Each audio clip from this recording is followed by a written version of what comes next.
हा जो कांदा आहे गाडीमध्ये एक अपंग शेतकऱ्याचा कांदा आहे, हा कांदा 200 रुपये भावाने गेलेला आहे.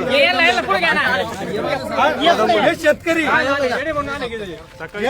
कांदा 200 रुपयाने घेतल्यामुळं या ठिकाणी शेतकऱ्यांनी मार्केट बंद केलेलं आहे. मार्केट बंद करून 2-2.5 तास उलटले तरी कृषी उत्पन्न बाजार समितीचे सभापती, उपसभापती, संचालक मंडळातला कोणीही न आल्यामुळं आम्ही संबंध शेतकरी संघटना वैजापूरच्या वतीने यांचं प्रतिकात्मक अंत्यविधी करणारे, त्याचबरोबर या असं संचालक मंडळ जे शेतकऱ्याच्या टाळूवरचं खाणार, या अपंग शेतकऱ्याचा ताताळाट घेणार यांचा आम्ही 10वा करणारे, 13वा करणारे, वर्ष श्राद्ध सुद्धा करू. आम्ही प्रतिकात्मक दहन करणार यांचं.